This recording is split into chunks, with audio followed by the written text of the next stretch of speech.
আপনার ছোট্ট একটা সাহায্য হতে পারে কারো জীবনের বড় প্রেরণা। একটা গল্প শুনবেন। এক সন্ধ্যায় গ্রামের এক ছোট্ট ছেলেকে দেখা গেল শহরের এক শপিং মলের সামনে একা দাঁড়িয়ে আছে। তার নাম হুসেন। বয়স বড়জোর 10। তার পায়ের দিকে তাকালে চোখ আটকে যায়। একটি পায়ে ছেঁড়া স্যান্ডেল, অন্য একটি পায়ে একবারেই খালি, জুতা নেই। হাতের কৌটোতে বিস্কিট বিক্রি করছে।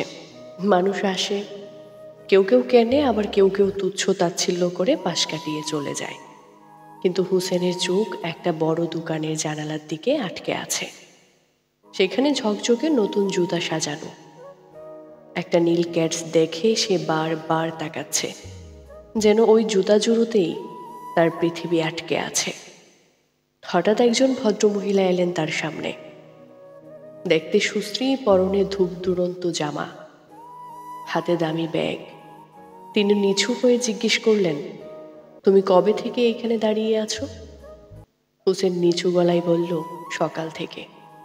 জুতোটা খুব পছন্দ হয়েছে, কিন্তু আমার মা বলেছে এখন কিছু কিনতে পারবো না। মহিলা কিছু না বলে দোকানে ঢুকে গেলেন। কিছুক্ষণ পর ফিরে এসে হুসেনের দিকে এগিয়ে দিলেন একটি ব্যাগ। এই নাও, এটা তোমার জন্য। হুসেন অবাক হয়ে ব্যাগ খুলে দেখল তার পছন্দের সেই নীল ক্যাটসের জোড়া। চোখে পানি চলে আসলো হুসেনের।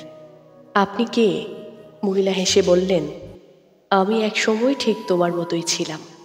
কেউ একদিন আমায় সাহায্য করেছিল, আজ আমি শুধু সেই ঋণ শেষ করলাম।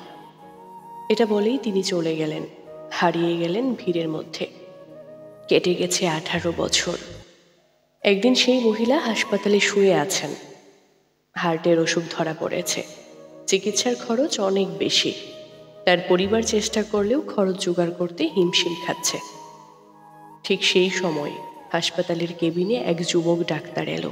স্মার্ট, হাসি মুখ দেখতে। আপনার চিকিৎসা আমি করব আন্টি। মহিলা অবাক হয়ে তাকিয়ে বললেন, তুমি কে? ডাক্তার এক জোড়া নীল জুতো দেখিয়ে বলল, আমার নাম হুসেন। আপনি একদিন আমাকে এই জুতো জোড়াগুলা কিনে দিয়েছিলেন। আমি ভুলিনি, কোনো দিন ভুলব না। মহিলার চোখ বেয়ে অশ্রু ঝরতে লাগলো, বাকরুদ্ধ হয়ে গেল। তুমি সেই ছোট্ট ছেলে?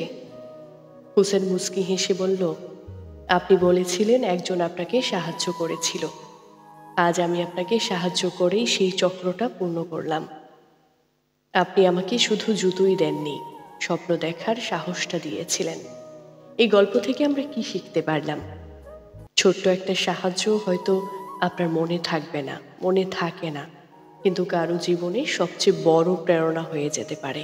হ্যাঁ, আপনার ছোট্ট একটা সাহায্য আপনার মনে নাই থাকতে পারে, কিন্তু কারো জীবনের সবচেয়ে বড় প্রেরণা হয়ে যেতে পারে।